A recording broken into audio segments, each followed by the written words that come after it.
ChatGPT just became a work platform. And I don't mean that in the normal hype way where a company ships a new feature and everyone starts pretending that the world has changed overnight. I mean, if you look at what OpenAI has just been pushing, ChatGPT Work, building and publishing apps inside of ChatGPT, codecs getting tighter, computer use getting better, it's pretty clear where this is going. ChatGPT isn't just trying to answer your questions anymore. It's trying to become the place where work actually happens. And to be honest, I think that's the part that most founders need to pay attention to, because most people are still using ChatGPT like a better Google search box. They open it, ask a question, maybe get a bit of copy, maybe summarize something, maybe ask it a little strategy, and then they still have to go back into the business and actually do all the work themselves. So the AI might be helping you, but it's still outside the way the business runs. And that's the shift I think that's happening right now. The winning version of AI isn't another random tab that gives you some answers. It's AI that sits closer to the work. It understands the context you're actually working on, and it creates the thing, checks the thing, routes the thing to the right area, and leaves enough evidence behind that a human can approve it properly. And that's very different, because when you run a real business, the hardest part is usually not getting one answer from ChatGPT. The hard part is getting the right context into the right place at the right time, making sure the output is actually usable, making sure someone owns the actual next action, and making sure the business doesn't turn into a mess of half-finished AI drafts sitting everywhere that no one can track. That's where most AI adoption breaks at the moment. A founder might sign up for ChatGPT, Claude, a few AI tools, maybe a workflow builder, maybe some CRM automation, and for the first week it feels amazing because you've got some new tools. Then the same old problems come back in. The team still has to chase context, the owner still has to make every decision, the draft still needs editing, the follow-up still gets forgotten, and the AI slowly becomes another thing someone has to manage. So when I see OpenAI pushing ChatGPT Work, app building inside of ChatGPT, codex updates, computer use, team workflows, all of that around the same time, the interesting part isn't the individual feature. The interesting part is more the direction. They're trying to move ChatGPT from a chat interface into a work interface. And for business owners, that's the part that actually matters. Because the question isn't really, should I use ChatGPT Work? The question is, which parts of my business should start moving into AI native workflows? Or at least that's how I'd like to think about it. If you already run a business, I wouldn't start by trying to shove everything into ChatGPT. That's how you create chaos, because AI accelerates what you already have. If your systems are messy, then it will just accelerate the mess. So I'd start with the work that's already repeatable, already annoying, and already bottlenecked by the business. Research is a good example because it's low risk. If your team needs to look through notes, videos, calls, client info, or market signals before making a decision, AI can actually help you there. And reporting is another one because it's also pretty low risk. If someone has to pull information together every week and explain what changed,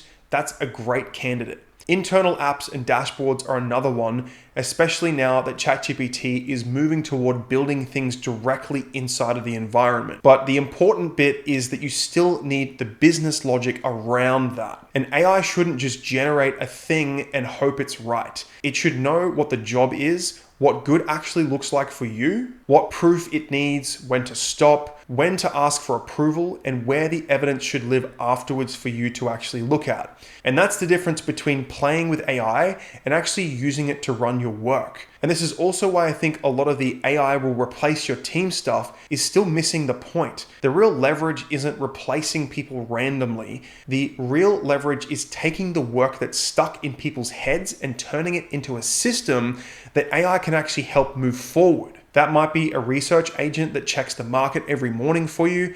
It might be an assistant that drafts customer replies with the right policy and context attached for you. It might be a workflow that turns messy notes into a proper briefing. Or it might be something like a little internal app that makes a process easier for the team.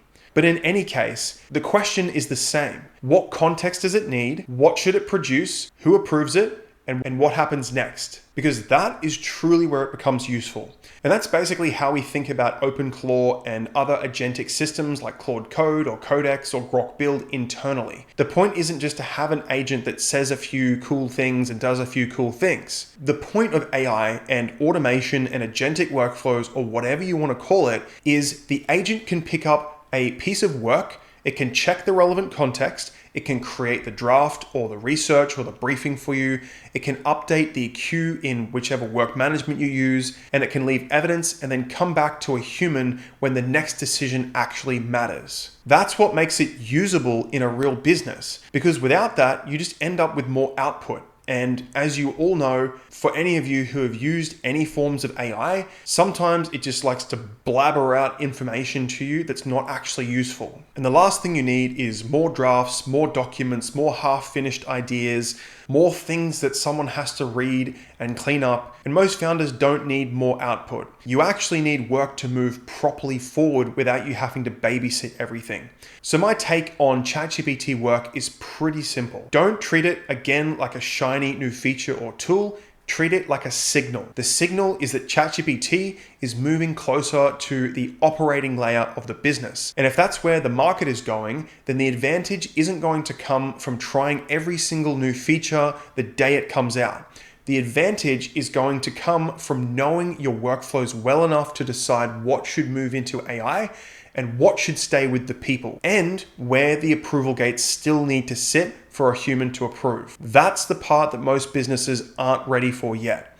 They have the tools, but they don't have the operating system around the tools. They have ChatGPT, but they don't have the clean context. You might have something like automation, but you don't actually have ownership. And lastly, you might have things like your drafts being taken care of, but you don't have the quality control. So the AI looks impressive in demos, but it doesn't actually change how the business runs. And that is the current gap. So if I was looking at this as a founder, I wouldn't ask, what can ChatGPT do now? I'd be asking, where is the work currently getting stuck in my business? And could ChatGPT now sit closer to that work than it could before? And that's a much better question to ask. Because if the bottleneck is customer context, then maybe you start with the support drafts and escalation rules, or any bits of context around that that helps you make decisions for replying to customers.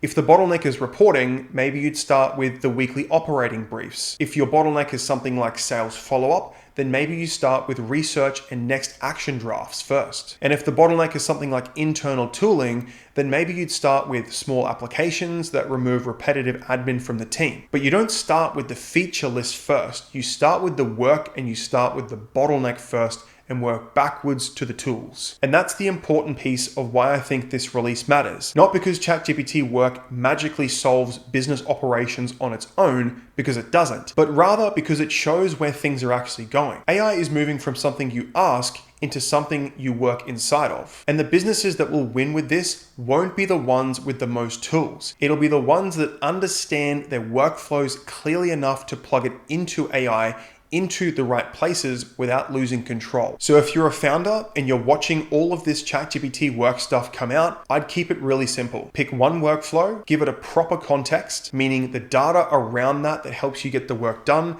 Could be something like an SOP, standard operating procedure, that you can then give to AI later. Then you decide what AI is allowed to draft or build, put a human approval gate around anything that might be risky for you. Make sure the next action is super obvious, and that should be stated in your operating procedure, and make sure that the evidence is stored somewhere the business can actually use it again, which could be something like ClickUp, Google Docs, any operational boards, or internal tooling for work management. And that is how ChatGPT starts becoming more than just a chat window. That's how it becomes part of how work moves through your business. And that is the shift I think is worth paying attention to. So if you're trying to figure out where AI should actually fit inside your business, then I'd love it if you hit that subscribe button, because that's basically what this whole channel is about. Not just what tools can do, but how to actually turn them into systems that actually run properly and really move time off your plate and help you scale your business with AI. And if you'd love to learn more about how to implement AI into your business and learn more about that, then I'll leave a link to my community below. You can check that out on your own accord. where we help business owners to implement AI, learn about AI, and implement it into their businesses so they can learn how to scale with AI. It's not a community for people who want to start an AI business. This is for businesses who are already existing around common industries and want to learn how to start integrating AI and scaling their businesses. So I'll leave that link below if you want to check that out. But either way, I hope you guys got value from this video. I'd love if you hit subscribe if you did get value from this video. But with that being said, guys, I'll leave it there and I'll see you guys in the next one.